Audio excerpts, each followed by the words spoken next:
Hello crafty friends, welcome to another card making tutorial.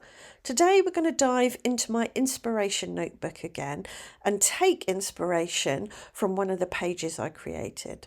So recently I bought myself a new tablet, and in the box, as always, came a load of leaflets about how to use it, etc. And inside the leaflets were loads of pictures of the tablet. And they were really pretty, lovely colours, so I decided to cut them out and arrange them in a pleasing way in my notebook. So that's what I did, and it gave me an idea for a card design. I started off by choosing 3 ink colours. I've got Picked Raspberry, Scattered Straw and Salty Ocean, and I chose these because they're similar to some of the colours that were in the images, but also because I'd be able to blend them and get some secondary colours. Oranges and greens and purples. So the next thing I did was take a scrap of packaging and use a cover plate die to cut a stencil. So my cover plate die has 12 squares in it, which gave me a nice grid-like design, similar to the arrangement of the tablets in my notebook. I taped this stencil down to a piece of smooth white card. And then I took my Distress Oxides and some finger daubers and added my ink in a similar arrangement to the colours of the tablets in my book. I'm hoping this is making sense. It's quite complicated to explain. I added the pink, the yellow and the blue, and where the colours met, I blended them to get those secondary colours that I spoke about a minute ago.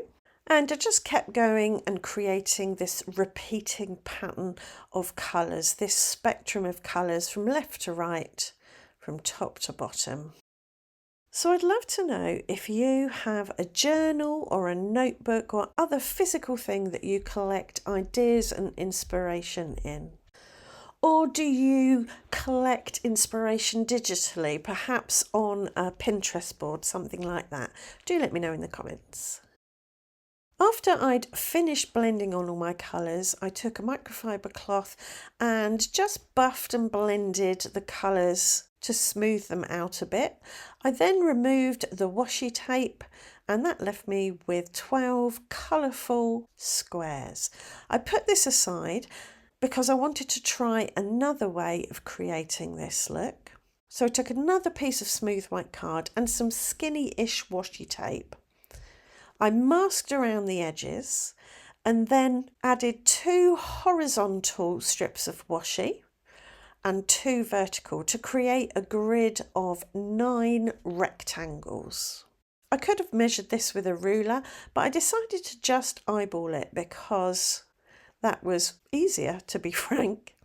So I repeated the process of adding my colours and blending them and buffing them. And with this one, I decided before removing the washi tape, I would add some metallic splatters just for some shimmer and shine and energy and movement.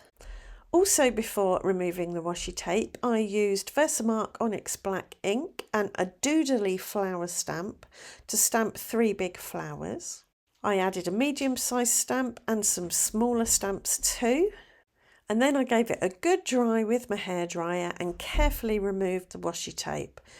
The advantage of drying with a heat tool like a hairdryer is that it softens the adhesive on the back of the masking tape that you use and makes it a lot easier to remove, reducing the risk of tearing the paper.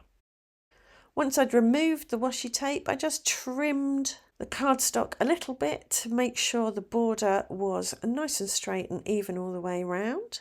I then mounted this on a card blank, so it's got a teeny tiny white border all the way around the outside. For my sentiment, I chose a bold black All the Best because I felt it would really pop against all the bright colours and worked well with the black that was already there. I then realised that a couple of my rectangles didn't have any black in them, so I used my dot marker to add some black dots. And then I added some pale gold Nouveau drops to the 3 middle-sized flowers, and I think that just set it off perfectly. And here are some close-ups of the finished card. Love how it turned out, love the colours, love the contrast with the black, love the shimmer and shine and all the patterns. As that card was finished, I thought I would go back and work on the stenciled background that I created. So I trimmed that down to give it a nice narrow border, similar in width to the gaps between the squares. And then I took a black rollerball pen, this is a Uniball I in broad, and did some black doodly borders around the outside. This covered up any mistakes in the stenciling and again gave everything a nice pop. I then mounted this on black card because I thought it would work well with the doodly squares.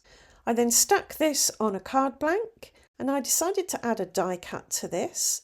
So I cut an outline flower in black. I gave it some vellum petals that I put through my Xyron sticker maker so they were sticky all over their back. I then added the stamens in gold to provide a bit of contrast, a bit of difference, a bit of shimmer and shine, a bit of extra elegance. Added my stem and then added a black glitter flower centre which I covered in Nouveau Crystal Glaze to give it a bit of gloss and a bit of a dome. For my sentiment I chose a big bold black and white best wishes which I placed to the right hand side of my flower where there was a nice gap. And that was that card finished. I do hope you've enjoyed the video. I hope you like the cards and I hope it's given you a few ideas. If it has, please do let me know in the comments, like, subscribe, ring the notification bell, and I'll see you back here very soon for another video. Thanks for watching. Bye for now.